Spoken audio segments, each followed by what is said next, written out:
In the recent episode I recorded about my first tournament, I mentioned that I lost a game by half a point because I didn't take the end game seriously. Well, I learned my lesson then, and I was rewarded recently because I was playing a game that I thought I was ahead in, and I could have played the end game carelessly. But I gave it my all and I tried to play properly in the end game. I obviously, I don't think of myself as someone who's very strong at end game, but I can put in that extra 2% of effort to think about what I think is the best end game move and at least try to do that. And lo and behold, at the end of the game, I thought I was ahead by, a decent margin. I end up winning by half a point. So if I had been any more careful, if I had made one suboptimal move in that sequence of endgame moves, I would have lost the game. So I am very happy that I was able to learn from my past lesson and apply that here. Now, it wasn't a tournament setting, it wasn't the same environment, but nonetheless, I'm pretty happy with that win, that 0.5 win. I don't know if I have done that before. If I have, it would have been maybe like once. So, happy to win by a half point. It's a really cool feeling to have a game so close. Welcome to Start Point, the show about Go for Go fans away from the board. Last episode, I mentioned a couple of listener mails that I didn't get to read, and I actually wanted to dedicate this episode to one particular listener mail because it is very high quality content. And I think it deserves its own episode. I wanted to go through it with you guys, and then we'll get into actual listener mail. It'll be one of those weird episodes where I do listener mail for the content, and then it's time for listener mail for the actual listener mail. But without further ado, Eric has written in with a very high quality post about improvement, his thoughts about improvement. And so let's get right into it. Hi, so I'm Eric Lee, an AGA 3-4 Don, not the guy who competes in the NA Pro exams. I think we have a few mutual friends like Justin Karp and Victor Kang from my time living in Baltimore.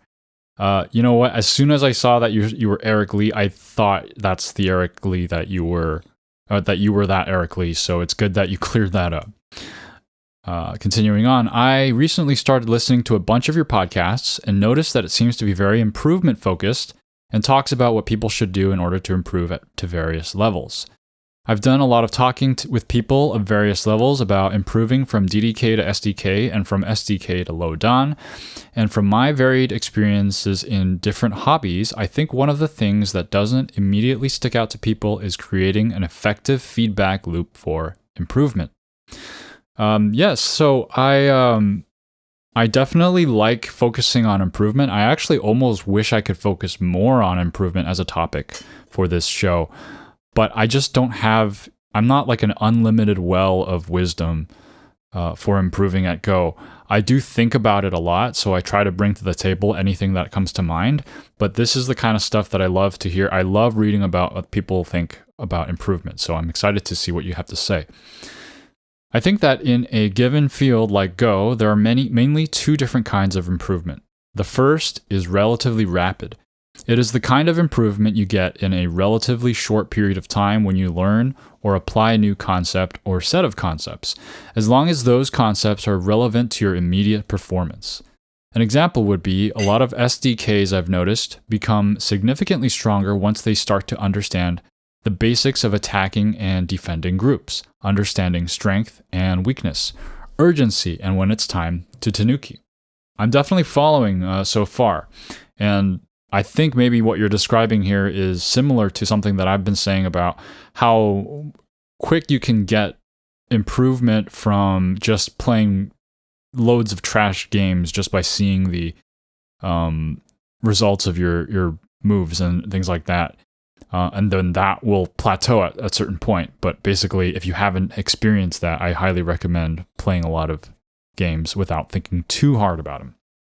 Continuing on, I think that when people start to play, usually their first few years are marked with this kind of improvement. It's fast and rewarding. And oftentimes what happens is that people plateau. They hit a wall. and they get a bunch of different pieces of advice on things to study, and this resonates with them. They got to where they were by studying and obtaining a basic understanding of new concepts, or by practicing and grinding out elementary skills like reading and visualization. And so they think, oh, I'm just missing skill set or knowledge. Skill set and knowledge being in brackets to to show that it's an example. So this is exactly my experience. That's exactly what I've experienced. I've noticed a lot of improvement through playing a lot of games, and then I got a plateau, and then I'm like, okay, I got to study. So when you're saying all this, it's sounding like it makes sense to me. Continuing on, but one of those things that I don't think they understand is that their main pressing issue is likely not either of those things. The second kind of improvement is relatively slow, and it comes from repetitions of a feedback loop of improvement. One of the things that I don't think a lot of people do, partly because they may not understand how valuable it is, or they may not be adequately self-aware, is root cause analysis of their mistakes. It isn't enough to say, I made this mistake. This mistake falls under the category of Joseki knowledge / shape recognition / misreading due to bad visualization, misevaluation of who is ahead on the board, misevaluation of who is strong or weak, etc. Because this kind of thinking generally ends with, oh, I need to study more of the category of mistake that I made. You're making me think here.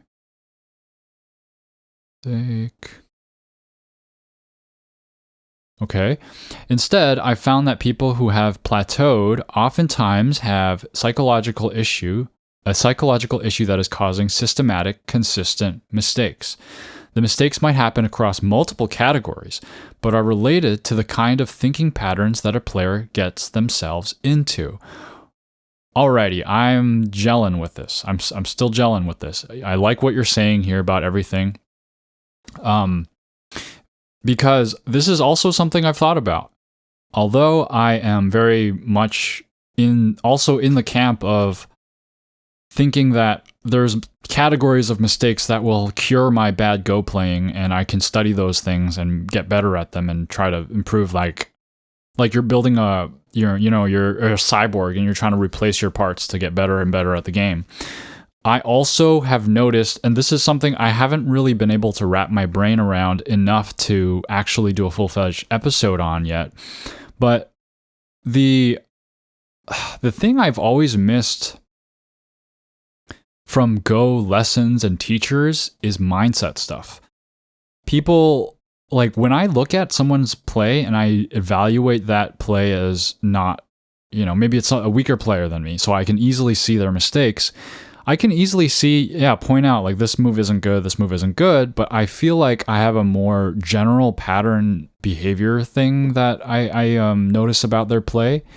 And I would tell them like, hey, you need to take a moment to think before you play certain moves. I don't know. It just feels more of like a coaching thing. And you know what? In the chess world, they call them coaches. In the Go world, we call them teachers. And so maybe that does shape our understanding of how we are supposed to improve in this game. Like a coach, you go to a coach to get better performance and, practice regimens. You go to a teacher and you get knowledge and you practice and you study skills, and it's a little bit different. And I think maybe that's the difference. Let's see if what I'm thinking here is aligned with what you're about to say. Let's take an example. I think that a lot of Q players get antsy if the game is relatively even out of the opening. Either they aren't sure where the next place to play is, or they think they're behind, but they're much more error-prone right out of the opening, both because they don't understand post-Joseki sequences, and because the tension of being relatively even with the opponent makes them feel like they have to act. They make unreasonable invasions, they overplay, get punished, and over the course of 20 games plus, they lose a majority of them because they can't fight their way out of trouble consistently. So they review those games. Maybe they tunnel in on the exact fights. I need to get better at reading these fights. Maybe they tunnel in on their uncertainty. I need to get better or I need to better understand post Joseki sequences to know where I should be playing to develop in early middle game. Or maybe they see that their invasion/overplay specifics are a problem. I should find better spots to invade, reduce, or start fights. And the thing is, these can all absolutely be objectively true, and getting better at those things will objectively make this player better. But I would argue that the improvements are marginal when compared with the issues with mentality. I have a young SDK clubmate who is guilty of this nervousness, especially because he tends toward a more passive way of playing in the opening and early middle game, and then goes crazy and overplays a bunch because he thinks he's very behind.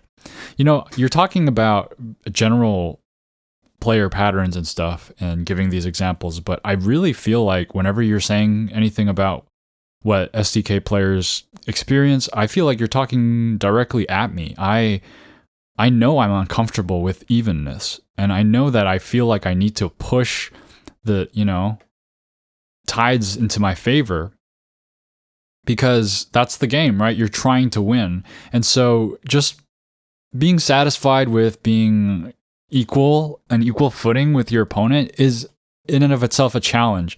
And I've been thinking about this recently, just the power of greed in this game, and the lesson of not clinging to greed is such a powerful lesson in Go that is so unique. You really can't find it anywhere else. And I've been thinking, like, have I been really, like, how do I stop myself from being greedy? How do I get myself comfortable with being even and, like, not trying to get more than I deserve? And that's because that's what leads me to be too greedy and leads my house of cards to collapse. So I'm really liking the insights, and I'm really, as I read, I just I want to keep reading and see what you have to say about this. Let's see. And I told him, there are ways you can get better at doing the things you're doing, but the root cause of your problems is this anxiety you feel when the board position is relatively even. I instead helped him build a habit of, whenever he feels anxious about the game, taking a breath, doing a rough basic count, understanding who he thinks is ahead in territory/potential, and where the important spots on the board are likely to be. He's not going to be perfect at evaluation, and he's of course, not going to be perfect at playing the rest of the game, but we are creating a habit that will benefit his long-term play.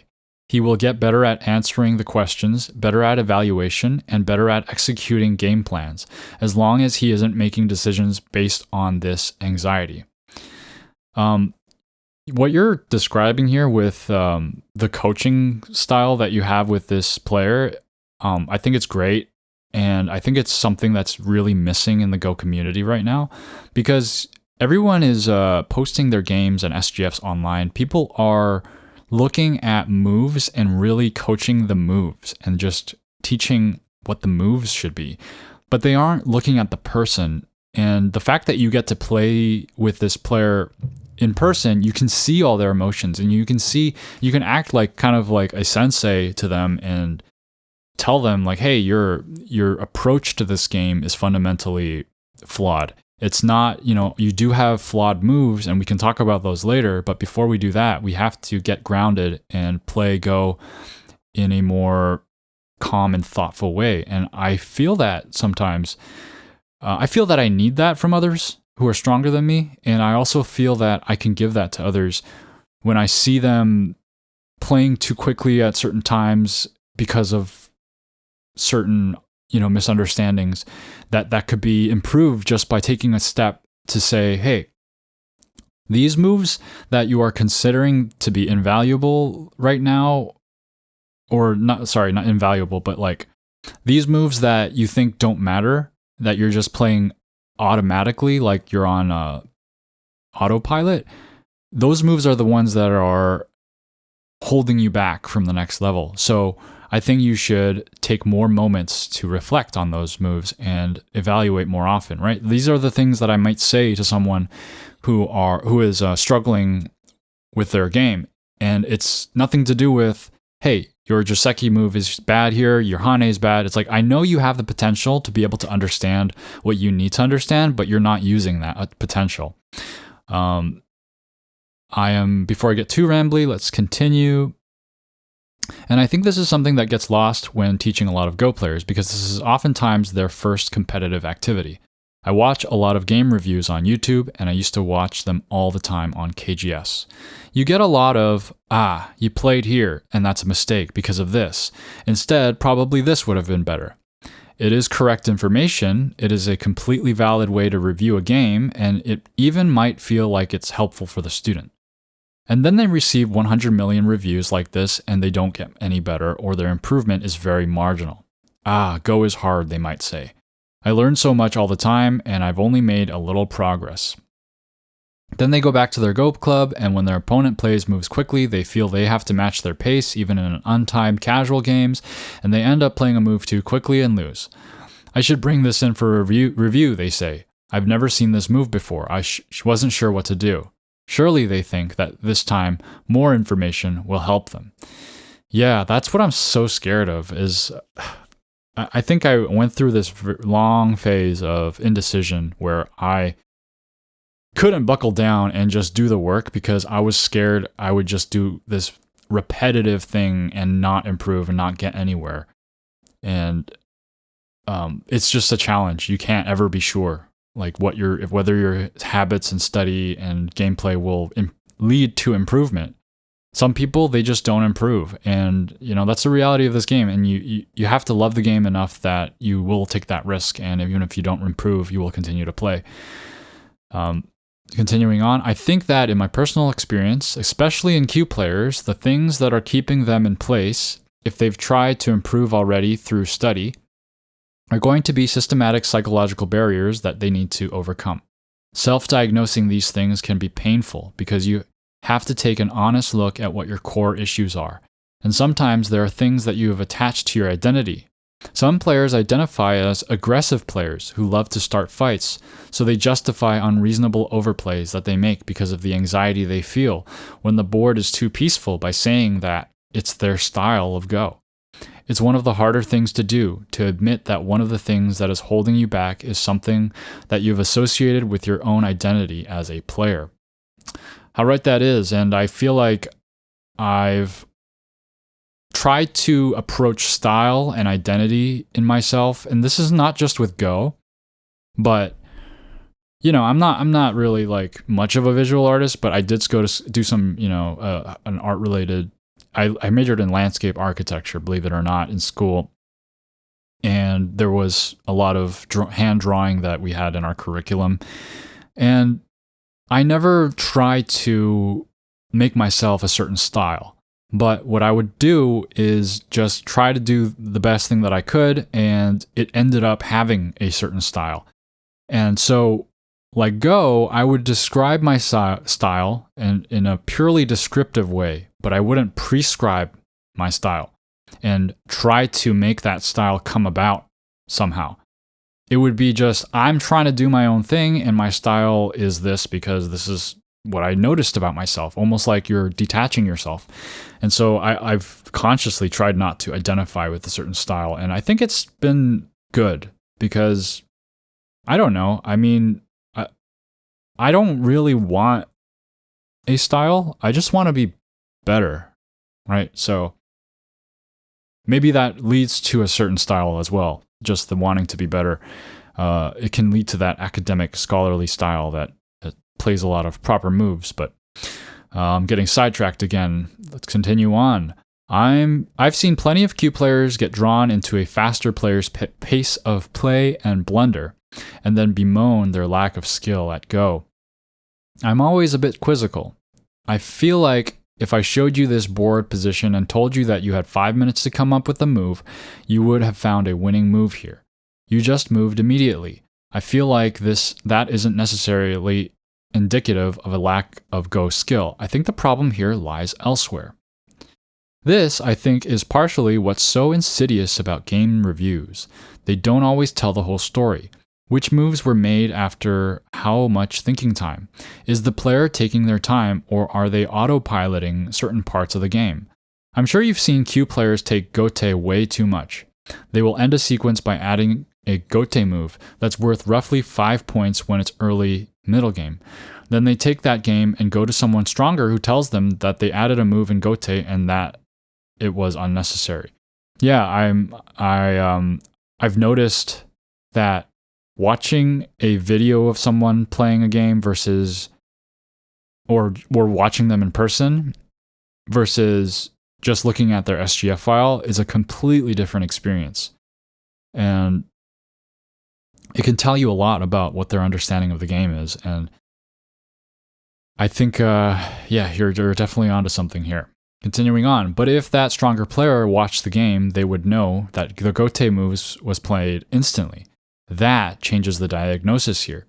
The gote move is a symptom of a psychological problem. That player feels an irrational urge to add a protective move to a group. They're not calculating what happens if the opponent gets another move because they haven't developed that as a habit. They are playing this move on impulse, and it amounts to essentially passing in a lot of their games. You can get better and better at aspects of the game, but consistently passing to your opponent will remain your biggest issue and limit your performance boosts almost no matter what you end up doing to get better otherwise. That player needs to examine where this impulse comes from and to develop a mental habit of, whenever they feel this way, recognize this feeling, stop, take a moment, and consider what happens if the opponent gets another move locally. This won't always fix the issue permanently, but they will be building a habit that asks the right questions of them. Their improvement will become much less hindered. Well, I think I would like to break down all the different psychological roadblocks that someone can have. One of them, obviously, playing too quickly. And you know what? That actually reminds me of Clausius. If anyone's ever looked at Clausius teach as students or have been a student of his yourself, you'll notice he, I don't know if he still does this, but he had a website that allowed you to upload your OGS games and it would tell you all the nitty-gritty stats and how much time each move took. So he would look specifically at the amount of time each move took and the average amount of time that they took so that he could coach them to say, you're not using enough time for your moves. And I think that's something that I've seen him parrot over and over again to other players is you're not using enough time. You're not using enough time. But I think you're cutting into something deeper than just time management. You're saying there are a wide variety of psychological, or maybe psychological isn't always the way you might want to describe it, but just personal, and maybe like a personality thing, or maybe just a mentality or attitude issue that you can fix by correcting your habits. But again, you also mentioned that it's very difficult to self-diagnose these problems, and I think I wish I could have a more methodical way to identify these things, especially in myself. And I would love it if there was more Go content geared towards this kind of topic and coaching, because like you said, all the content out there, it's just reviews of SGF, and you can really all the content's basically just, this is the wrong move and this is what you should do, which is, like you said, all very valuable knowledge and correct knowledge to have, but it doesn't touch on that one other thing, which is like, what were you going through when you played this move, and why are you playing like this? So I think you hit a lot of great points there. And to close up, sorry if this was too long. Teaching Q players is something I'm passionate about, and it's something I have a bunch of experience doing.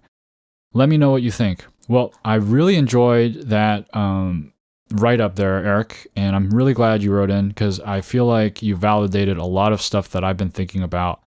Although I wish there was a more concrete solution to this. The thing about studying, like you said, is that you can do it. Like, you just have to do it. Just put in the work. Like, that's why it's so appealing. When you are bad at this game for X, Y, or Z reasons, and then you can study subjects X, Y, and Z, and you just put in the time to do that, you will improve. hopefully. But there could be a bigger underlying issue.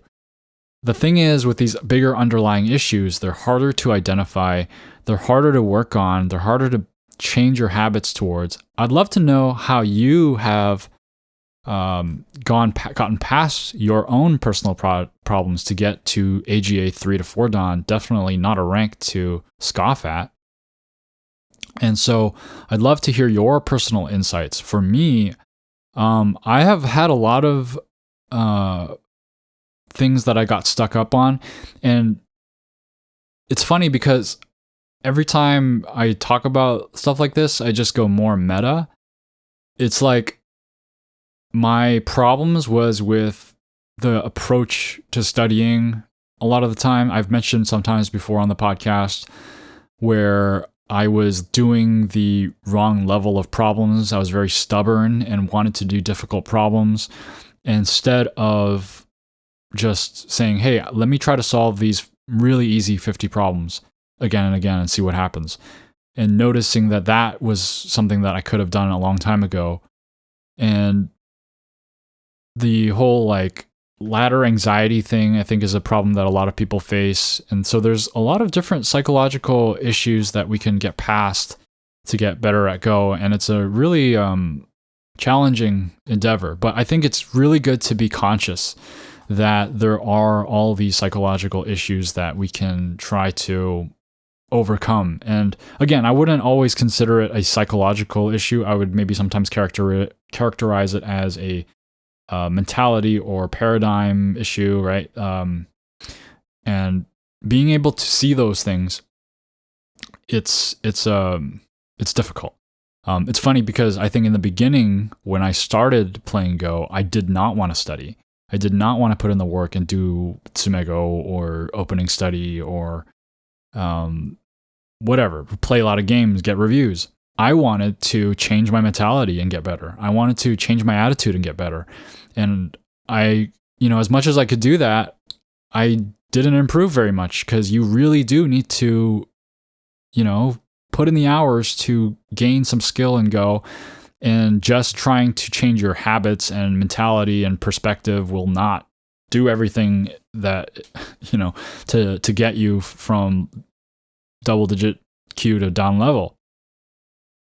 But over time, I've been studying and I've been putting the work. So it's like it goes hand in hand. You also need to take a step back and reevaluate who you have been as a Go player and see what you can do to change and shift track so you can get better. So I really enjoyed that write-up. Thanks so much, Eric, for the write-up. It was very interesting to hear your thoughts on that topic. And before we go to break, I will cover one more, not as long listener mail that I wasn't able to cover last time, from Dusty. Just wanted to write in and say thank you for starting this podcast. It is wonderful and has been something I wanted since I started playing almost 10 years ago. I was happy to learn that you are also a Rocket League player because Go and Rocket League are the two games I play most often. The parallels are interesting when I started thinking about it. Wow, thanks for writing in, and I really feel your sentiment about wanting a podcast like this since you started playing, because this is something I've wanted. I can't tell you how many times I've sat in the car, wanted something to listen to about Go, and just been like, there's nothing out there. Just like, and now the best I can do is put on like a Dwarin video in the background and just listen to him talk about moves that I can't see because I'm driving. And so, that eventually built up to this and wanting to at least try to contribute my own content. And I'm so glad that you're enjoying it. So thanks for writing in. And also with the Rocket League thing, that's so funny how many of y'all are writing in about playing Rocket League. I honestly have taken a step back from Rocket League. It's been Rocket League very addictive and very frustrating sometimes. And so I took a step back. I'll probably, boot it up one day when I'm bored, but it's pretty cool to think about the parallels between the different games. First, you're talking more about Rocket League. Cool. First, neither game is really intuitive when you first learn. In Rocket League, there are really no games with similar controls, so the learning curve is quite steep. I think Go is the same way. It requires a lot of effort to get started, and there are not many board games that provide any frame of reference when you are learning. Second, the skill ceiling in both games is essentially non-existent. Mechanics are still being discovered and implemented in Rocket League, and with superhuman AI in Go, we are still learning things about this ancient game. I think this second reason is the common thread between both that really keeps me coming back. There is always room for improvement. Below is a self-promotion. I understand if you don't read this on the podcast. Well, why don't we read it? Also, I've recently started a digital Go magazine and thought you may be interested to check it out. Here's the link. Let me know what you think. Best Dusty of Columbus Go Club. Thanks so much for writing in, Dusty. I will share that link in the description, and I will definitely check it out. Regarding your comments about Rocket League parallels, by the way, for all of you wondering what the heck Rocket League is, it's a video game. You can get it on Steam. Oh, you can't get it on Steam anymore. Only the OGs can get it on Steam. But anyway, it's a free to play video game. Car soccer with rockets. It sounds stupid, but it's very, very elegantly made. Has a pretty rich history. There's even a documentary on YouTube about how it came to be. But it just has the perfect physics for car soccer. I honestly think it's so fun, even at the super beginner level, because I remember playing this game when it first came out and just having a blast with it. But it helps to not be playing against people. Like, the thing is that when it first came out, no one was good at Rocket League. So it's like, it's really just this really fun, silly car game. But then as time went on, people became so good at this game that it really does feel like this whole thing where you jump in and you feel like you're just garbage at the game and you just don't know how to control the car and hit the ball in the right direction, and you feel kind of silly. But if you're willing to get over that, it starts to really click. And I mean, it hasn't clicked so much for me. I can't really get very good at the game, but I honestly just found it very fun to just zoom around in a car and hit the ball. Car soccer. It really is just car soccer with, like, you can fly in the air a little bit because you have a booster, but that's what it is. Anyway, I was going to say something about your Rocket League comment. Oh yeah, I think it is. It's very much like Go in the way that, like, you can try to get someone to start, and if they grab the controller and they drive around for a bit and they feel really clumsy and they don't like that feeling, they will immediately push it away. Just like in Go, when you put down those stones and you don't see anything interesting, they probably won't play Go. So maybe there's something about these games that attracts us to them. But thanks for writing in, Dusty, and I'm gonna have to check out that Digital Go magazine. Eric's email touched on a lot of different topics that have been brewing in my head for future episodes, so I was really glad to read through that and think about and interact with all those ideas. And the idea for just focusing on these problems that you're trying to overcome in terms of a mental, psychological perspective, I think it's a really strong idea because it can really help supplement, or actually, the traditional study is what would supplement that. The thing is, with traditional study, whether you're trying to get better at life and death, or counting, or attack and defense, you can study those things independently for their own sake, but having an idea of what kind of personal struggle that you're trying to improve will help inform why you're studying those things. Why are you trying to learn how to count? Are you bad at judging when to attack and invade?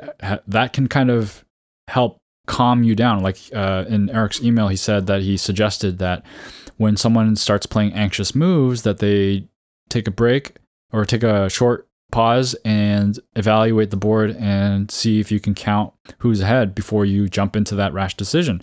So you can have these traditional study methods supplement your main goal of trying to improve certain habits and mentality that you have about playing the game. So I think some amazing things to consider there. And now it's time for the DDK Advice Corner. And the tip of the day that I have for you today is respond to Sente with bigger Sente. So this may kind of be a little bit paradoxical because it's like, well, if it's Sente, then don't you have to respond to it? And that's the thing. Stop assuming everything is Sente. Maybe that's a better way to phrase the DDK advice for today. If you look at a pro game, you'll see tanukis everywhere. Pro players love to tanuki. You'll be focusing on this very cool part of the board, and you'll be like, wow, I wonder what's going to happen next. I bet they'll play there, and they won't. They'll just go somewhere else. And you'll be like, wow, they have to respond to that, and then they won't. They'll go somewhere else. Now, I'm not saying that you should always do that, but when someone plays a move that is Sente, first of all, you got to evaluate whether it's Sente or not. And if you're playing it, you're responding to it and it's not Sente, then that's already a mistake. But let's say you've evaluated it and you're like, oh, that's Sente, right? I don't want to lose out on this move. I really want to respond to this. Stop. Before you do that, take another look at the board. Is there something else that you can do that is even bigger than what was played? Those things add up. And if you can play that move first, let's say what you have to do is simulate that.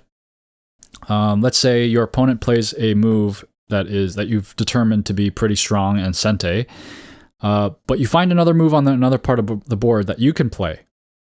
And imagine this. You play that move. Your opponent doesn't respond and instead capitalizes on your tanuki in the other part of the board, and then you play that move in the other part of the board, capitalizing on their tanuki. Who is the winner in this situation? If it's you found a move that is bigger Sente. And so try to look for those moves because those things really can add up and actually win you the game. And now it's time for listener mail. Paul writes, Justin, I joined my current Go Club 12 months ago, and recently I realized that I'm still the newest member of the club. Maybe that's a bad sign, or maybe that's just how it is with Go Club recruitment. I've been thinking about ways to bring in new members. So I'm not sure if you've talked about this yet, but I think an episode on how to grow a Go Club would be interesting. This could be a good guest episode. Thanks, Paul. Thanks for writing in, Paul. I'll definitely have to do that episode with Sean or Tin from the Mission Viejo Go Club. They have experience growing their club, and I think they've been through a lot in the past few years to maintain and grow it. So a perfect topic for that. As for what I have offhand, I actually don't have anything offhand right now. I think the main important takeaway before that I remember was the consistency. Make sure that the club is there at the same time every week, same place, and people will know when and where to show up. I'm sure you guys are already doing that, so wait on the episode. Thanks for the idea, Paul. And then Wampy writes in about the How to Take Notes episode. I laughed pretty hard at the induced sticky note, thinking about how inducing a child initially and wondering if it was the same. Okay, so if you're wondering what he's talking about, the induced, I think I had a sticky note for improvement and I just wrote on it induce. You know what? That came from, what book did that come from? Whether it was from a book, whether it was Attack and Defense or Fundamental Principles of Go or something like that. I'm not sure, but there was a chapter on it, and you're supposed to I don't want to try to explain this again. Okay, let me try again. This is really hard to explain. If you have a shape and you want your opponent to, darn it. Okay, let's say you're trying to fix a shape, right? Connect a stone or, something like that. And you can just do it, but that would be gote. So what you do is you attack your opponent, which causes them to lean into your shape, which causes you to fix your shape, which is what you wanted in the first place. Which is inducing, I think. I'm not... Anyway.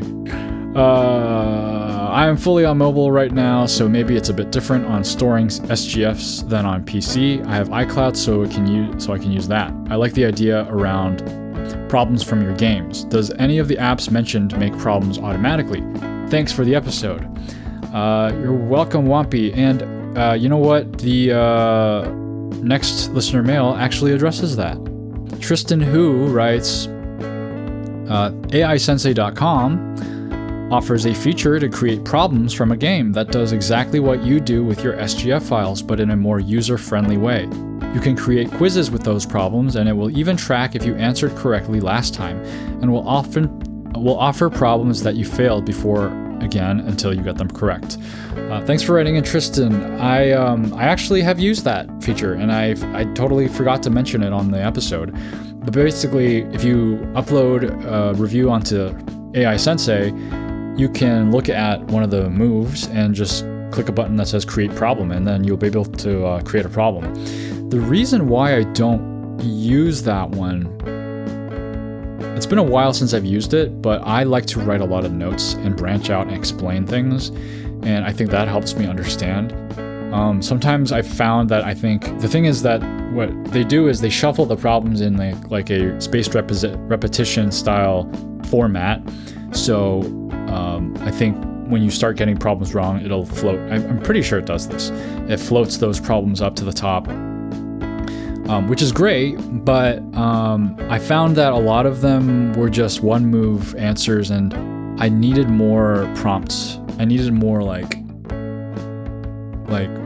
certain specific test questions, like should you attack this group or not, or which move should it be between A, B, C, or D, was something that I personally wanted in my notes, rather than just what move should you play. And like sometimes, I mean, when you put the game on AI Sensei, it's the entire board, which can serve a purpose if you really want to evaluate the entire board every single time you do a problem. But what I found with the AI Sensei one was that sometimes it would be kind of difficult to see what area of the board I was trying to get myself to answer in, and I would miss the problem entirely. And I don't know. It's I would recommend trying it out, because I think maybe others may value that method more than the way I do it. I think maybe mine might be too tedious. So anyway, thanks for writing in, Tristan.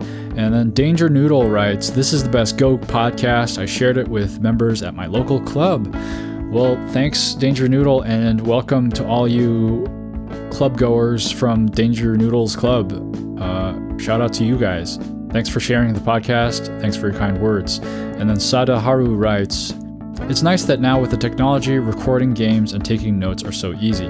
Back in the day, we had to record down our games using pens with either 2 different colors or a single color. We would write down the comments manually beside the SGF. Well, it's funny that you call it an SGF, because it's not an SGF if it's on paper, right? It's like a game record paper, or whatever you call it, whatever you would have to use back in the day. Noting down which moves were bad, what moves should have been played, etc. There were books that allowed us to record down the games, and eventually the books started to pile up just like our school notes. It was very much time consuming, but I guess spending the time to do that helped us to learn better from each game."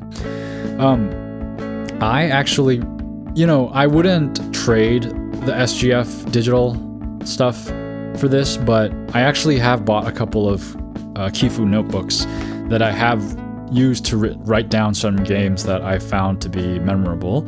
And yeah, it's tedious. It's very tedious to have to scribble the numbers down every time, and I can't imagine putting notes in it as well. But there is something beautiful about that, the physicality of it, and it's kind of lost now, right? Because people will never do that anymore. But it's something that I feel like it's one of those things you gotta just treasure. If you have a stack of those books, I'm honestly jealous. Like, if you have a stack of those books with all those scribbled notes down and everything, that's really cool to have, I think. And then, by the way, is the special ink you were talking about Friction pen? Yeah, they're very useful, and I've been using them ever since I found them. Smiley face. I don't know. I never actually read what was on the... Let me see if I can find the pen right here.